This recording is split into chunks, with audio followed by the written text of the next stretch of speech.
Welcome to When Not Yet Becomes Right Now, the podcast where we dive deep into the moments of transformation, the times when not yet shifts into right now and everything changes.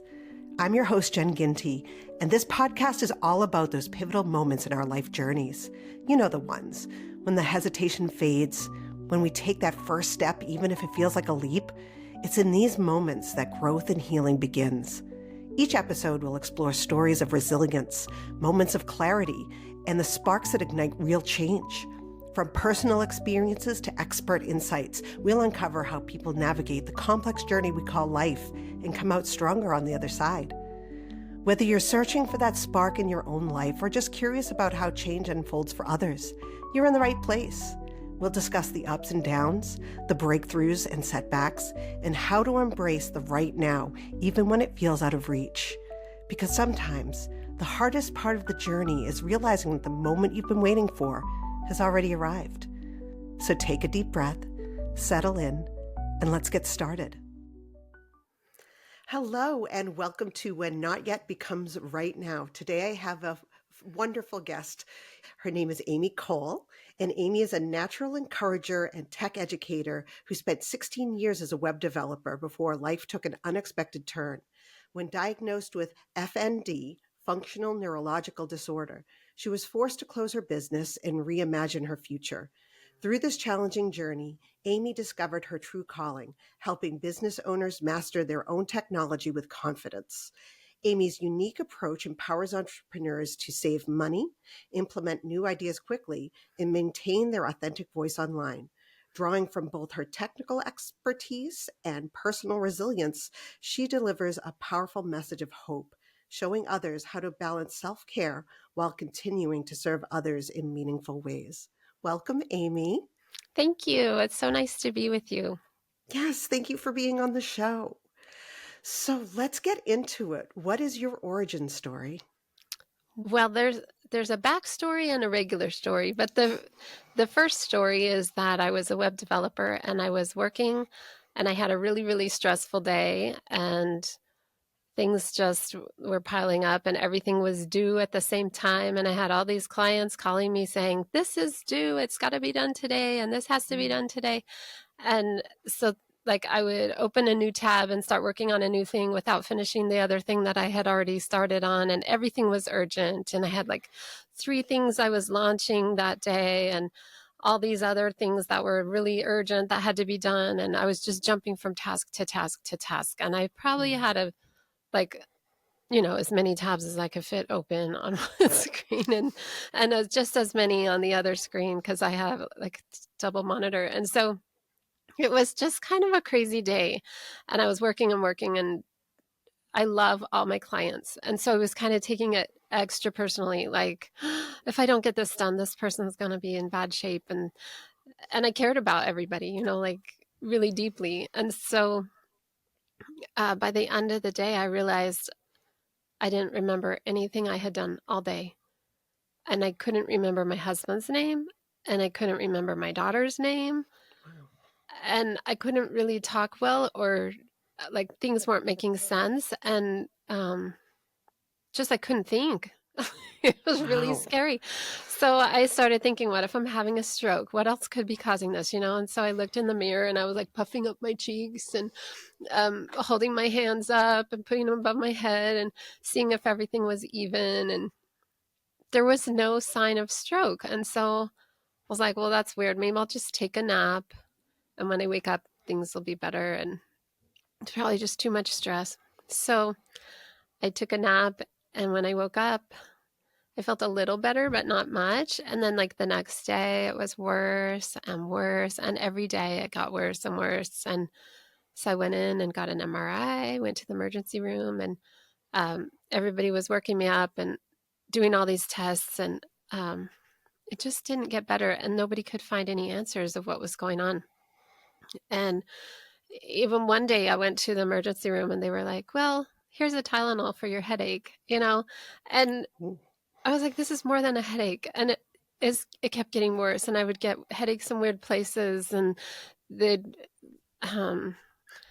get a really sharp headache in one spot in my face, and then my face would start twitching, and then I would get like these nerve pain, like ice pick headaches kind of, and then I'd also get like really weird headaches where my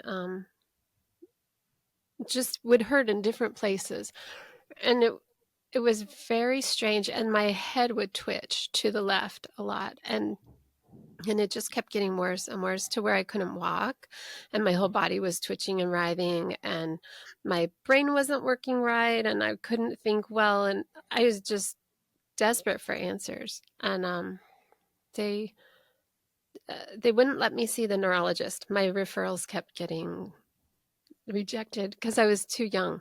They said, "Well, you're not Wow. old enough to have Alzheimer's, so we can't help you. It's got to be something else." And so I was like, "Well, this is more than just forgetting things. Like my whole body's messed up and something's going on."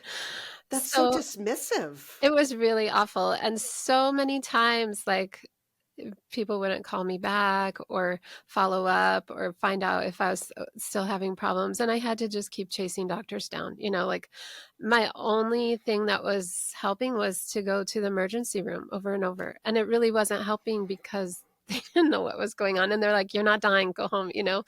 And finally, I talked to a doctor friend of mine, and he said, call the neurologist every day, twice a day, ask if they have any openings, and try not to be annoying, but just try to like have them be aware that you really want in." And so I did it. I called it twice a day, every day, like clockwork. You have any openings? I'm not trying to be annoying. I just want, I just have no other options. I'm really scared. And I had Googled like what else could be wrong, and found out there was this video that I had seen where this lady was moving with the same kind of jerky movement that I had, and she was describing her symptoms and the progression and how fast things were progressing, and it sounded exactly like what I had. And the bad thing was, it was some disorder where there was no cure, there was no like treatment. Your brain slowly died, and you just forgot everybody, and just lost control of your body, and just pieces of your brain would die. And so I was like, oh great, this is what I have. And I wasn't prepared for it. My daughter is 17, still living at home. My husband and I have only been married for like 3 years, and um, I just wasn't ready to die. And um, it was a very scary thing. Finally, the neurologist had after a few days of me calling every single day, twice a day, they were like, this lady's not going to stop. So they got Yeah. me in. It's the only way, right? It's the only Right, way that right. we can get attention. Right. So they got me in. And as soon as the neurologist saw me, he knew what was going on. And he did some tests to figure it out and like make sure that what he thought was what was going on. And he said, we don't understand a lot about the brain, but what we do understand is that this thing is very common among people who have had abuse in their past, trauma in their past, and then they have a lot of stress, and that what it was called was functional neurological disorder, which I had never heard of. But the Okay, way so he it explained wasn't it, it wasn't that other one. It no, wasn't the it one that wasn't you the found other on one. Google. I wasn't Okay. dying. Okay. Well, thank you for that. Yeah, yeah. Whoa. So what he Yeah. said was that like my brain had all these things that it was trying to hold back from my past, like all the bad things that had happened to me. And when I got into such a stressful situation like I had at work, it just couldn't hold it back anymore. And then started malfunctioning.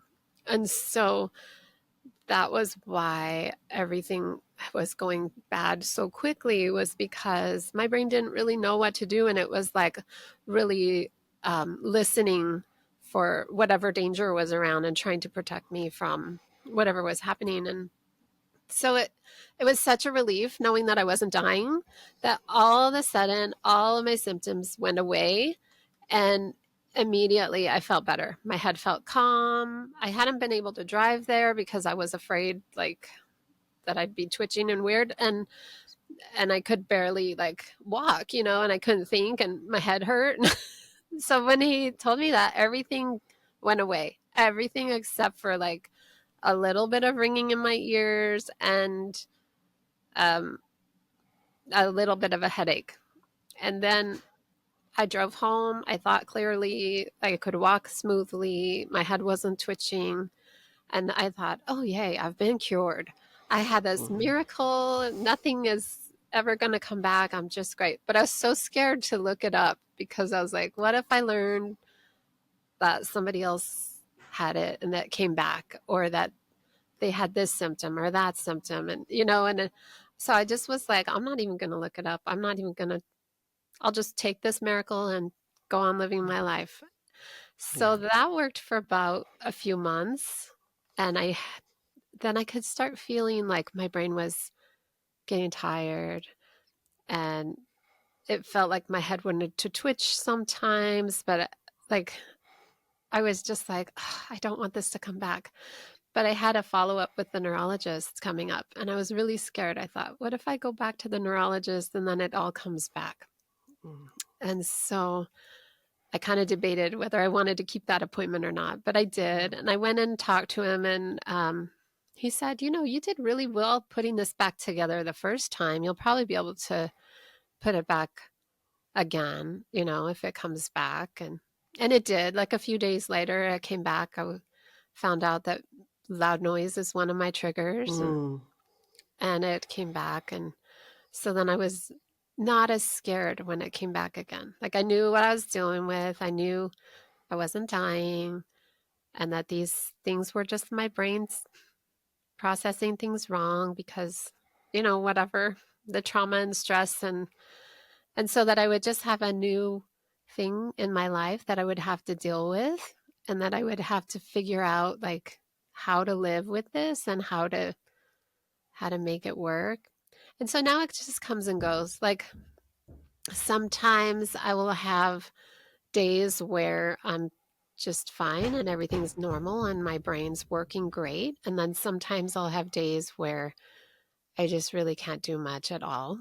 The neurologist, he said that it had to do with trauma.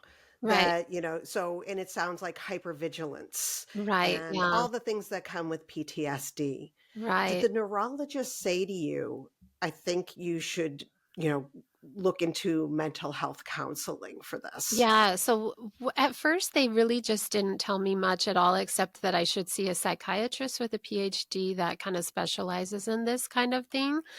And I just thought, well, I don't even want to do that. I just want to take this miracle and be happy. And, you know, so then when I went back, then they're like, okay, well, maybe it's time to take a look into some other things. After it relapsed, then I went back and they said, if you do a multidimensional approach, like you can see a psychiatrist.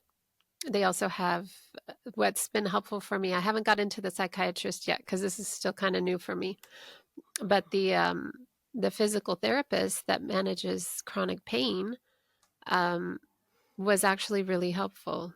And I was having a good day when I went and saw him, and he just sat and talked to me and my husband and like educated us on how the brain works and um, how they think this disorder works, and about like thresholds of pain and thresholds of stress. And I don't know, it just was kind of interesting, and it helped a whole bunch just to get that education.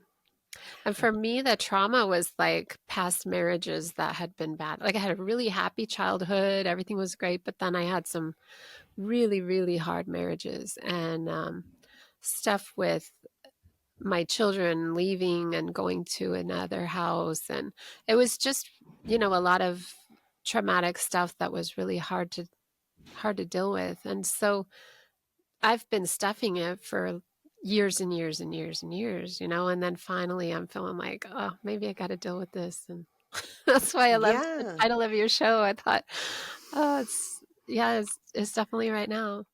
Well, this is so interesting because you said that that this neurologist said that it was common. And Right. I've Yeah, never I heard never of it heard of it before. either. Yeah, Right. what I And I'm very much in the like, PTSD trauma world at this right. point and have never run into this disorder. So I'd love if you could just give a little bit more information Yeah, so for, from what I yeah. understand about it, and I'm still not an expert at by far because I just started researching it recently. It's not a hardware problem, meaning there's nothing physically wrong with your brain. It's a software problem. So what he said was it's where your neurological and psychological meet and create like your brain doesn't process information correctly coming in and going out. So like the signals coming in and the signals going out are mixed up and not processing correctly. And so they also said it's like turning up the gain on a microphone and getting feedback. So Mm. it's that's why there's a lot of the sensory overload stuff. Kind of like I had an actual head injury a long time ago, about 30 years ago in a car accident, and it felt a lot the same with like the bright lights and the loud noises feel like too stimulating. So like a concussion. Yeah. So he said it's kind of like the brain gets turned up with like the gain on a microphone where it's super sensitive and all that stuff is just so stimulating and so oversensitive because it's listening for that danger and trying to find out what it is. Like it just gets really prickly and listening super carefully. Kind of it's like just PTSD in your brain. I don't know how to explain it, but When you were first talking about the day that you were having and that you were starting to forget everything that had happened, I at first thought, well, was she dissociating? And I wonder, it sounds like after you've talked more about it, that it's the absolute opposite because it's keeping you in your brain, but it's not allowing you to, I don't know, it's just so listen to weird. the And outside world. right. And it affects people differently. Some Mhm. people are not able to speak when they get this. Some people are not able to walk. Some people are um, not like they'll get really bad migraines and headaches, and some people get ticks and twitches. Some people have seizures. Some Mhm. people have like um, just strange things. I there was one gal that said she breaks into a strange accent, which and I was Wow. like, well, I guess everybody gets hit So it affected differently. her, like her Language, yeah. language Well, and with center. me, sometimes I'll get word salad and like, and a lot of times it'll be where I'll recognize somebody, and then 20 of the wrong words come to my brain of what their name is, but I know they're not the right words, but it's so frustrating because all these things are hitting me like they're the wrong words. I know this person, but I can't think of their name, Mhm. and that happens a lot more the first time it happened. That was happening to me a lot, but this time it's not been so much of that. It's been more just a muscly, jerky thing, and sometimes my head will feel like drunk or um, confused and like it's like sort of hard to talk and hard to think sometimes, and I'll feel it like coming in my brain before it hits to my movements, but Okay. kind of So like I you're can feel aware it of it. coming. Yeah. Okay. But then Huh. sometimes it'll be where I can't walk right, or my legs just won't work first, or my gait will be really over exaggerated, and then all of a sudden um it'll be okay. And some people that have a hard time walking are able to run, which is really weird. Like This is like a mishmash Yeah, it's like your brain of just misfires and processes things all crazy. But you sometimes know. it's good and sometimes it goes away and sometimes it comes back and your triggers change. And like I noticed sometimes I'll be talking to somebody and it's somebody I like, but it's somebody that was um, my friend or something when I was going through trauma. And Mm, then there'll be a trigger. Like all of a sudden my head's jerking and I'm having a hard time thinking and my headache comes back and I can't talk right. And it's just like, "Ugh, but I like this person. Why are they a trigger?" right, right. Our brains just work so unknown. Right, They're right. unknown territory. Yeah, Oh, so you realized that this was going to affect what you do as a profession. right. Yeah. So I couldn't work on the computer anymore. For a long time, I couldn't even look at the computer.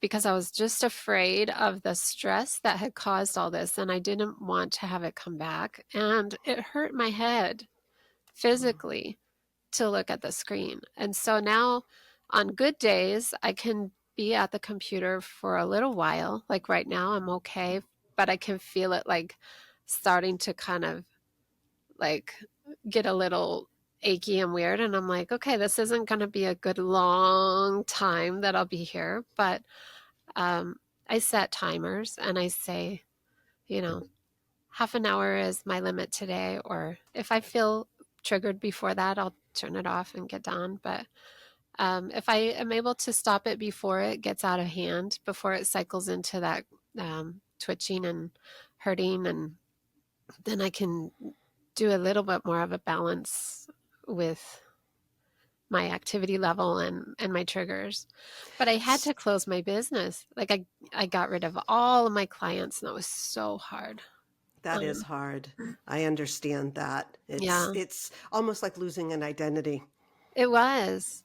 And so I Yeah. started thinking like, what can I do? I felt like I've been given a new chance. I had this miracle recovery where I felt all better and then I didn't know what I could do. I was like, I have no business. I have nothing that I can um, do for a living. And I have been such a big part of our family's income for so long, and then all of a sudden to lose all of that and to try to figure out, okay, what is it that I'm supposed to do? What is it that I need to do? How can I impact the world? How can I help provide for my family? How can I still be a contributing part of the world when I felt so broken, and um, I don't know, there's just, it, it made me think, okay, am I going to be a victim? Am I going to be somebody who's just working on trying to live with all these limitations? Or am I going to celebrate the things I can still do and try to give back to the world? And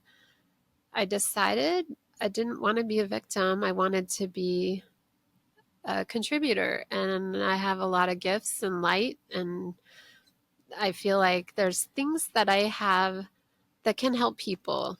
And I think everybody does. I think Yeah. everybody has something amazing that they can help people with. And so I felt like I just needed to figure out how to do that. And so, It sounds like you had to create a lot of boundaries. yeah, And people who have had trauma, that is really difficult. I know it's always been for me because I didn't know boundaries back when I was a child. And yeah, even now, I have to remind myself that there are boundaries that I have to put on my children and people that I know and love. And I can imagine that if boundaries were difficult for you back when you were in trauma, that it must have been something new you had to deal with. yeah. Yeah, it's been really hard to learn.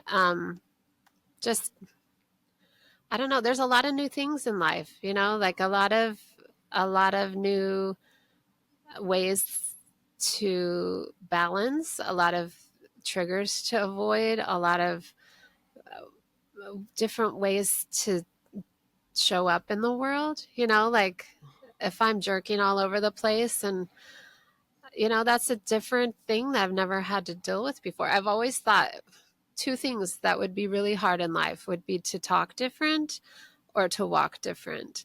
Mhm. And now I'm kind of doing both, like there's times when I just have to suck it up and not worry about what people think, I, just keep going. And I can imagine it was very much of a learning curve for you. yeah. Yeah, and it still is. Like I'm still figuring things out, still exploring my limits and pushing through them. Did the neurologist tell you about the future? No. No, okay. No. I've kind of had to figure this out on my own. Like and for everybody it's different. Some people are able to uh go into remission and just try to avoid their triggers and live almost normal, but for a lot of people it's debilitating for years and years, so I'm hoping that I'm in the category that I can kind of push through, and but it's not like you get to choose all of those things, because kind of a lot of it is just random, and even though you're avoiding your triggers, you may still have episodes of things that really don't make sense of why they're happening. And a lot of times you can push through things that you think are triggers and be okay. So, Well, our subconscious can show up and give us anything they want to give us, right? right, right. And it is just such an interesting thing to be learning about. But I feel like um, it's really teaching me a lot. It's teaching me to slow down, for one thing, which is something I never did before, because I was always go, go, go, go, get everything done and be the best and do the best. And now I'm having to just take naps. And one of the big things that helps me the most is working in my garden. And so like Mm. um I'll I'll be out with my little plants and digging in the dirt and petting the cat, and just being out in That the sounds sun. And wonderful. those are wonderful things, and I Yeah. wasn't taking time to do those things before. I was like always at the computer working, working, working. So it's really been kind of a good thing, actually. Even though it's been a hard thing, it's been teaching me good things. I can see that Yeah. because, when I'm in, triggers, or I'm feeling negatively, or I don't want to sit with uncomfortable feelings, I immediately go and start to work. I'll just switch off what I'm thinking, and I will go and do as much work as I possibly can to avoid